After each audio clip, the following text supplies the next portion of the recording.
সিনেমার শুরুতেই আমাদেরকে ড্রাগনের সম্বন্ধে একটা কাহিনী শোনানো হয়েছে, আর সেই কাহিনী শুনে আমরা জানতে পারি আজ থেকে 500 বছর পর একটা মেয়ের জন্ম হবে। আর সেই মেয়েটির বয়স যখন 20 বছর হবে তখন সে একটা অদ্ভুত আশ্চর্যময় শক্তি পাবে, আর সে ওই শক্তি বা পাওয়ার ব্যবহার করে সে যে কোনো সাপকে জায়ান্ট ড্রাগনে পরিবর্তন করতে পারবে। তাছাড়া যেটা ভালো সাপ হবে সে তার শক্তি ইউনিভার্স ও হিউম্যানিটিকে বাঁচানোর কাজে ব্যবহার করবে, কিন্তু খারাপ সাপ সে তার পাওয়ার ইউনিভার্স ও হিউম্যানিটিকে ধ্বংস করার কাজে ব্যবহার করবে।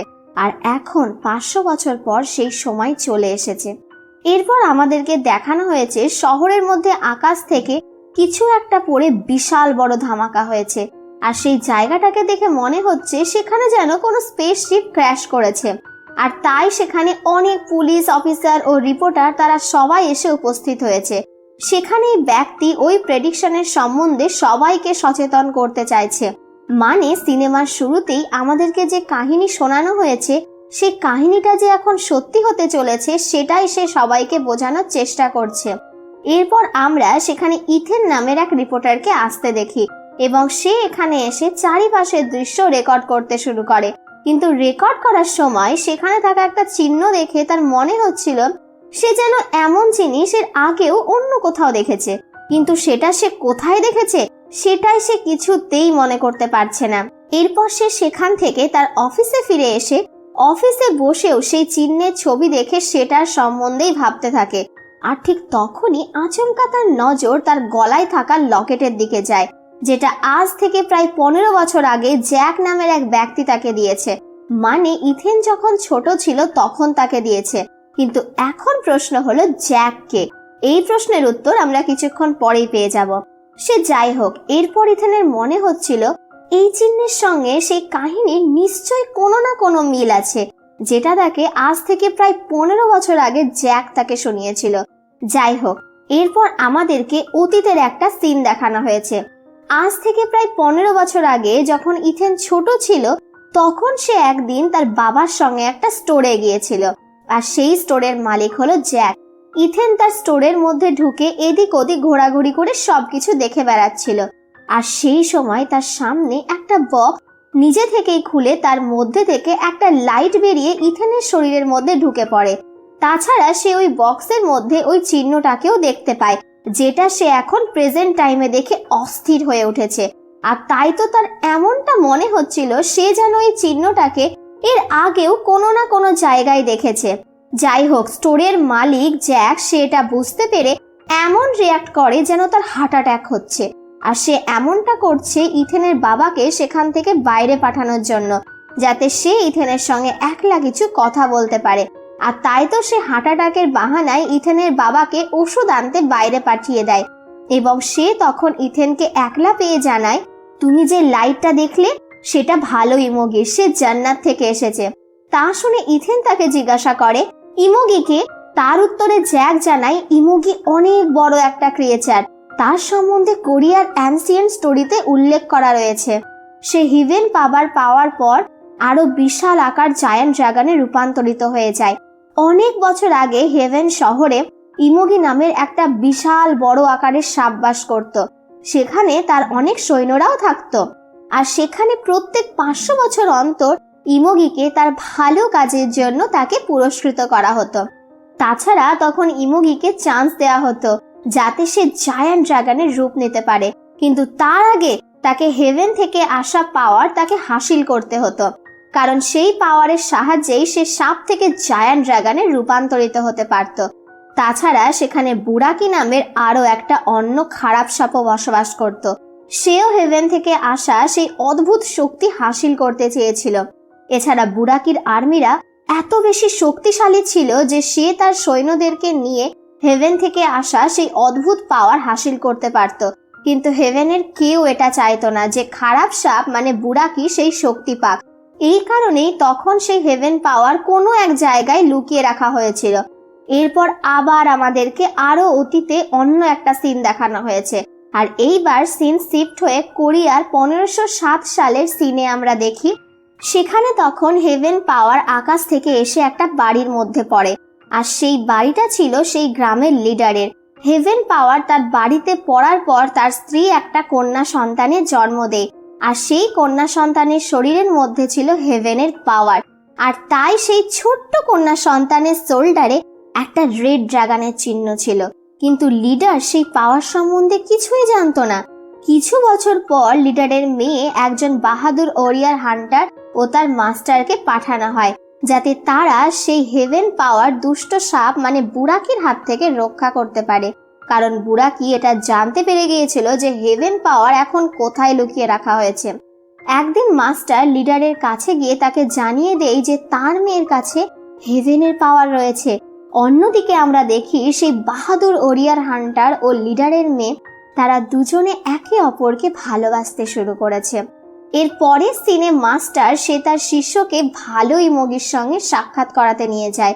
তাছাড়া মাস্টার তার শিষ্যকে হেভেনে তৈরি করা একটা লকেট দেয়, যাতে সে ভালো ইমোগিকে প্রোটেকশন করতে পারে। এছাড়া মাস্টার তাকে এটাও জানায় কিছুদিন পর লিডারের মেয়ের 20 বছর বয়স পূর্ণ হবে। সেই দিন বুরাকি তার আর্মিদেরকে সঙ্গে নিয়ে হেভেন পাওয়ার হাসিল করতে আসবে, আর তাই সেদিন তোমাকে কিন্তু রেডি থাকতে হবে।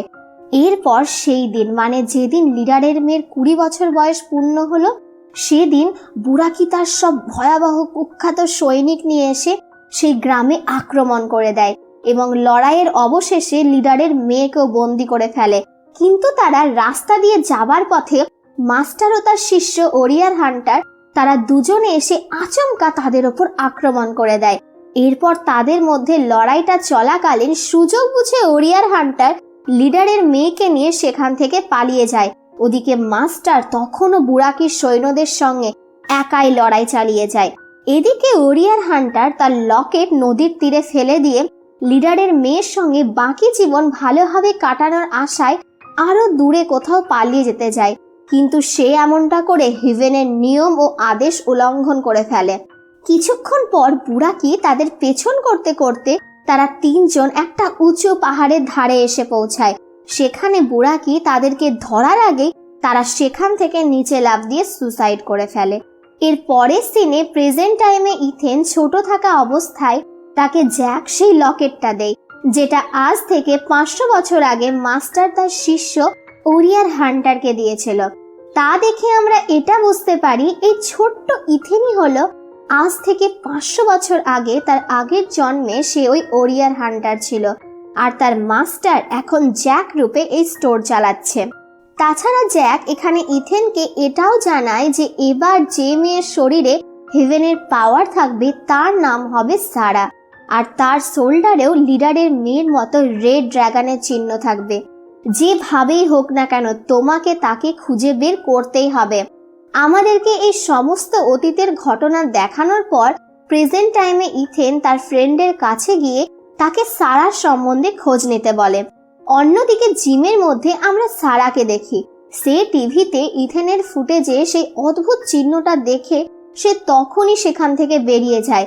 এরপর সারার ফ্রেন্ড সারার বাড়িতে গিয়ে দেখে সারা তার ঘরের চারপাশের দেওয়ালে কোরিয়ান ভাষাতে লেখা অদ্ভুত কিছু পোস্টার লাগিয়ে রেখেছে। এছাড়া সারার মনের অবস্থাও খুব একটা ভালো নেই, আর তাই সে সারার মন ফ্রেশ করার জন্য তাকে নিয়ে একটা ক্লাবে যায়। কিন্তু সেখান থেকেও সারা কিছুক্ষণের মধ্যেই বেরিয়ে বাড়ি যাওয়ার উদ্দেশ্যে রওনা হয়। কিন্তু রাস্তায় কিছু বদমাশ ছেলে তাকে বিরক্ত করতে শুরু করে। তা দেখে ঠিক সেই সময় জ্যাক এসে তাকে বাঁচিয়ে নেয়। এর পরের সিনে আমরা চিড়িয়াখানার মধ্যে দেখি সেখানকার গার্ড ঘুমিয়ে রয়েছে, কিন্তু আচমকা হাতির চিৎকারের আওয়াজ শুনে তার ঘুম ভেঙে যায় এবং সে চেক করতে গিয়ে দেখে সেখানে একটা জায়ান্ট স্নেক এসে গোটা হাতি খেয়ে ফেলছে। তাছাড়া এই বিশাল আকার সাপটা আর অন্য কেউ না, সে আসলে বুরাকি, আর সেও বাকি সবার সঙ্গে 500 বছর পর ফিরে এসেছে শুধুমাত্র হেভেন পাওয়ার হাসিল করার জন্য। অন্যদিকে আমরা সারাকে দেখি। তাকে থানায় নিয়ে এসে পুলিশ জিজ্ঞাসাবাদ করছে, কারণ তারা মনে করেছিল সারা হয়তো একাই সেই সমস্ত বদমাশ ছেলেদেরকে মেরেছে। কিন্তু তার পরিপ্রেক্ষিতে সারা তাদেরকে বারবার বোঝানোর চেষ্টা করছে তাদেরকে সে না, আসলে একজন বয়স্ক ব্যক্তি এসে মেরেছে। সারা এত ভালোভাবে বলা সত্ত্বেও পুলিশ অফিসার তার কোনো কথাই বিশ্বাস করতে রাজি হয় না। তারপর সেখানে সারার ইন্টারভিউ নেয়ার জন্য একজন রিপোর্টার আসে। সে আবার ইথেনের ফ্রেন্ড। অন্যদিকে ইথেন জ্যাকের সঙ্গে দেখা করতে যায়, কিন্তু সেখানে জ্যাক ছিল না। তার বিনিময়ে সেখানে এভেন জেনারেল রয়েছে। তাকে দেখে ইথেন জ্যাকের সম্বন্ধে জিজ্ঞাসা করায় সে বলে জ্যাক কোনো একটা ইম্পর্টেন্ট কাজে বাইরে গিয়েছে। সেই কথা বলতে না বলতেই তাদের আশেপাশে সমস্ত জিনিস হাওয়াতে ভাসতে শুরু করে। তা দেখে ভয়ে ঠিক তখনই ইথেনের ঘুম ভেঙে যায় এবং সে বুঝতে পারে সে এতক্ষণ যা কিছু দেখলো আসলে সে স্বপ্নের মধ্যে দেখছিল। এরপর সে তার ফ্রেন্ডের কাছে যায় সারার সম্বন্ধে জানতে, কারণ ততক্ষণে তার ফ্রেন্ড এই শহরে যত সারা নামের মেয়ে আছে সবার ইনফরমেশন সে বের করে রেখেছে। আর ঠিক তখনই সেখানে ইথেনের ফ্রেন্ডও চলে আসে, যে কিছুক্ষণ আগেই পুলিশ স্টেশনের মধ্যে সারার ইন্টারভিউ নিয়ে এসেছে। সেখানে এসে সারার সম্বন্ধে বলতে শুরু করে, আর তার কথা শুনে ইথেনের সন্দেহ হয় যে সে যেই সারাকে খুঁজছে তার এই ফ্রেন্ড সেই সারার সম্বন্ধেই কথা বলছে। অন্যদিকে সারা স্বপ্নের মধ্যে দেখে ইভিল জেনারেল তার উপর অ্যাটাক করছে। তা দেখে সঙ্গে সঙ্গে তার ঘুম ভেঙে যায় এবং তার ঘুম ভাঙতেই তার শোল্ডারে থাকা ড্রাগনের চিহ্নের জায়গায় ব্যথা হতে শুরু করে। আর তাই সে হসপিটালে কল করে অ্যাম্বুলেন্স ডেকে অ্যাম্বুলেন্সে করে হসপিটালে গিয়ে অ্যাডমিট হয়ে যায়। এ খবর শুনে তার ফ্রেন্ড হসপিটালে এসে তার সঙ্গে দেখা করতে চায়, কিন্তু অনেক রাত্রি হয়ে যাবার কারণে তাকে সারার সঙ্গে দেখা করতে দেওয়া হয় না। আর তাই সে ও তার বয়ফ্রেন্ড সারার বাড়িতে গিয়ে তার কিছু জিনিসপত্র নেওয়ার জন্য যায়, কিন্তু সেখানে এভিল জেনারেল ও বুড়াকি এসে তাদের দুজনকেই মেরে ফেলে। এই ইনসিডেন্টের সম্বন্ধে ইথেন জানতে পেরে সে ভাবছিল হয়তো সারার মৃত্যু হয়ে গিয়েছে, কিন্তু সে সারার বাড়িতে গিয়ে দেখে আসলে সারার ফ্রেন্ডের মৃত্যু হয়েছে এবং সে এখানে জানতে পারে সারা হসপিটালে অ্যাডমিট রয়েছে। তা শুনে সে হসপিটালে ছুটে গিয়ে সারার সঙ্গে দেখা করতে চায়, কিন্তু তাকেও সারার সঙ্গে দেখা করতে দেওয়া হয় না। এরপর সেখানে এক ডাক্তারের সঙ্গে তার সাক্ষাৎ হয়, যে আসলে তার ফ্রেন্ড। তাকে সে সারার সঙ্গে দেখা করিয়ে দেবার জন্য রিকোয়েস্ট করায় সে তাকে সারার সঙ্গে দেখা করিয়ে দেবার সুযোগ করে দেয়। অবশেষে ফাইনালি যখন তার সঙ্গে সারার দেখা হয় তখন তাকে সারা বলে খুব খারাপ কিছু একটা ঘটতে চলেছে। তার উত্তরে ইথেন বলে সেই খারাপ জিনিসটা অলরেডি স্টার্ট হয়ে গিয়েছে। তাদের এই সমস্ত কথোপকথন চলতে না চলতেই আমরা হসপিটালের বাইরে দেখি বুড়াকি সারাকে খুঁজতে খুঁজতে হসপিটাল পর্যন্ত পৌঁছে গিয়েছে। আর তাই ইথেনের সেই ডক্টর ফ্রেন্ড এসে তাদেরকে সেখান থেকে পালাতে সাহায্য করে। তাছাড়া এখানে আমরা এটা জানতে পারি এই ডক্টর আসলে জ্যাক, সে ওদেরকে সাহায্য করার জন্যই ডক্টরের রূপ নিয়েছিল। তাছাড়া এদিকে বুড়াকি এদের উপর আক্রমণ করে দেয় এবং ইভিল জেনারেল তাদেরকে ধরে ফেলে, কিন্তু ঠিক তখনই একটা মেয়ে তার গাড়ি নিয়ে এসে ইভিল জেনারেলকে ধাক্কা দিয়ে তাদেরকে সেখান থেকে নিয়ে গিয়ে অন্য এক সুরক্ষিত জায়গায় নামিয়ে দেয়। আর এখানে আমরা এটা জানতে পারি এই মহিলা অন্য কেউ না, সে আসলে জ্যাক। সে আবার মহিলা রূপে এদেরকে রক্ষা করলো। অন্যদিকে সেই ইভিল জেনারেল তার সমস্ত সৈনিককে এক জায়গায় একত্রিত করে। এইদিকে সারা ও ইথেন তারা একে অপরের সঙ্গে নিজেদের কথা শেয়ার করে। এর পরের সিনে আমাদেরকে কিছু এজেন্টকে দেখানো হয়েছে। তাদের হেড অপর এক এজেন্টকে শহরে ঘটা ইনসিডেন্টের সম্বন্ধে জিজ্ঞাসা করায় অন্য একজন এজেন্ট তাকে অতীতে ঘটা সেই সমস্ত ইতিহাসের সম্বন্ধে জানায়, কিন্তু এজেন্টদের হেড সেই ইতিহাস বিশ্বাসই করে না। এ সত্ত্বেও সে সারার সম্বন্ধে সমস্ত ইনফরমেশন বের করে, কারণ তার মনে হচ্ছিল শহরে যা কিছু হচ্ছে সে সবের জন্য সারা কোনো না কোনোভাবে দায়ী। অন্যদিকে আমরা বেশ কিছু সোলজারকে দেখি, তারা সবাই মিলে বুড়াকির ওপর আক্রমণ করতে যায়, কিন্তু ইভিল জেনারেল তাদের সবাইকে মেরে ফেলে। এদিকে ইথেন সারার স্বপ্নের সম্বন্ধে জানার জন্য সে তাকে নিয়ে একজন হিপনোথেরাপিস্টের কাছে যায় এবং সেখানে প্রথমে তো সে তার স্বপ্নে তার বাবাকে দেখতে পায়। তিনি সারা ছোট থাকা অবস্থায় মারা গিয়েছিলেন, কিন্তু এই স্বপ্ন দেখার পর 500 বছর আগে, মানে তার আগের জন্মে তার সঙ্গে কি ঘটেছে না ঘটেছে সে সব কিছুও সে দেখতে পায়, যার ফলে তার অতীতের আগের জন্মের সব কথাই মনে পড়ে যায়। কিন্তু ঠিক তখনই সেখানে বুড়াকি এসে হাজির হয়। সেটা ইথেন বুঝতে পেরে সঙ্গে সঙ্গে সে সারাকে নিয়ে সেখান থেকে পালিয়ে যায়। তা দেখে বুড়াকি আবার তাদের পেছন করতে শুরু করে, কিন্তু তার সত্ত্বেও তারা কোনো রকমে সেখান থেকে পালিয়ে যেতে সক্ষম হয়। তাছাড়া ইথেন সে সারাকে নিয়ে গাড়ি করে পালিয়ে যাবার পথে তার ফ্রেন্ডকে কল করে একটা হেলিকপ্টার অ্যারেঞ্জ করতে বলে, এবং তারা তিনজনে একটা রেস্টুরেন্টে সাক্ষাৎ করে। আর সেই রেস্টুরেন্টের ওয়াশরুমে জ্যাক এসে ইথেনকে সেই কথাটা মনে করিয়ে দেয়, মানে সে যে তার আগের জন্মে হেভেনের নিয়ম ও আদেশ অমান্য করেছিল, সে যেন এবার সেই একই ভুল না করে। যেভাবেই হোক তাকে এবার তার কাজ সম্পন্ন করতেই হবে। এদের মধ্যে এই সমস্ত কথোপকথন চলতে না চলতেই সেখানে আবার বুরাকি এসে সেই রেস্টুরেন্টে আক্রমণ করে। কিন্তু ঠিক তখনই পুলিশ ফোর্স এসে বুরাকির ওপর গুলি ফায়ার করতে শুরু করে। এই সুযোগে ইথেন সারাকে নিয়ে সেখান থেকে পালিয়ে একটা বিল্ডিং এর ছাদে উঠে সেখানে তার ডাকা হেলিকপ্টারে বসে পালাতে যায়। কিন্তু যখনই হেলিকপ্টার উড়তে শুরু করে ঠিক তখনই বুরাকি তাদের হেলিকপ্টারকে ধরে ফেলে। তখন নিজেদের প্রাণ বাঁচাতে সারা ও ইথেন তারা দুজনেই হেলিকপ্টার থেকে আবার সেই বিল্ডিং এর ছাদের ওপর লাফ মারে। এরপর যখন বুরাকি আবার তাদের ওপর আক্রমণ করতে যায় তখনই অনেকগুলো ফাইটার হেলিকপ্টার এসে বুরাকির ওপর ইনস্ট্যান্ট অ্যাটাক করে। অন্যদিকে ইভিল জেনারেল সারাকে খুঁজে নিয়ে আসার জন্য তার সমস্ত সৈনিকদের আদেশ করে। তার ফলে দেখতে না দেখতেই সেই সমস্ত ভয়ানক জীবজন্তু বা মনস্টাররা গোটা শহরে তোলপাড় শুরু করে দেয় এবং কিছু মনস্টার এসে ইথেন ও সারার গাড়ির উপরেও আক্রমণ করে তাদের গাড়িটা ডিস্ট্রয় করে দেয়। তারপর সেই সমস্ত ড্রাগনরা ইথেন ও সারাকে তাদের সঙ্গে ইভিল জেনারেলের কাছে নিয়ে যায়। সেখানে ইথেনকে একটা জায়গায় বেঁধে রাখে আর সারাকে বলি দেওয়ার জন্য নিয়ে যাওয়া হয়। আর সেখানে বুরাকিকেও ডাকা হয়। এ সব কিছু দেখে ইথেন খুব জোরে চিৎকার করে ওঠে। তার ফলে তার লকেট থেকে ম্যাজিক পাওয়ার বেরিয়ে তার দেহের বাঁধন খোলার পাশাপাশি সেখানে উপস্থিত সমস্ত সৈনিকদের অস্তিত্ব শেষ হয়ে যায়। ইভেন বুরাকিও অজ্ঞান হয়ে যায়। এরপর ইথেন সারাকে উদ্ধার করার উদ্দেশ্যে তার দিকে এগিয়ে যায়, কিন্তু সেখানে ইভিল জেনারেল এসে তাদের ওপর পুনরায় অ্যাটাক করে। কিন্তু ইথেনের লকেটের পাওয়ারের ফলে তার মৃত্যু হয়ে যায়। তারপর সেখানে বুরাকি এসে ইথেনকে নিচে ফেলে দিয়ে সারার উপর অ্যাটাক করতে যায়। কিন্তু ঠিক তখনই সেখানে ইমোগি এসে বুরাকির সঙ্গে লড়াই করতে শুরু করে। কিন্তু তাদের লড়াইয়ের অবশেষে বুরাকি ইমোগিকে পরাজয় করে ফেলে। তা দেখে সারা তার হেভেন পাওয়ার ইমোগিকে দিয়ে দেয় আর সে এমনটা করার ফলে অজ্ঞান হয়ে যায়।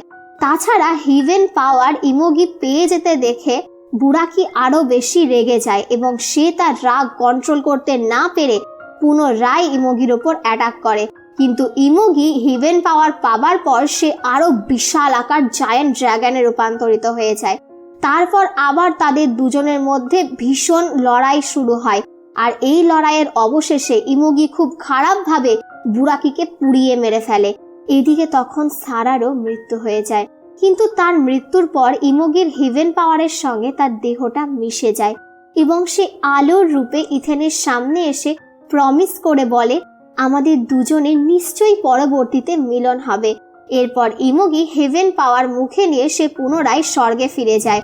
তারপর জ্যাক পেছন থেকে সেখানে এসে তাকে বলে, আমরা দুজন সত্যিই খুব ভাগ্যবান, তাই তো স্বর্গ থেকে এই কাজটা করার জন্য আমাদের দুজনকে দায়িত্ব দেওয়া হয়েছিল। সে কথা বলতেই ছাই হয়ে সেখান থেকে উড়ে যায়। তা দেখে ইথেন তাকে গুড বাই জানায় এবং এই সিনেমাটা এখানেই সমাপ্তি ঘটে।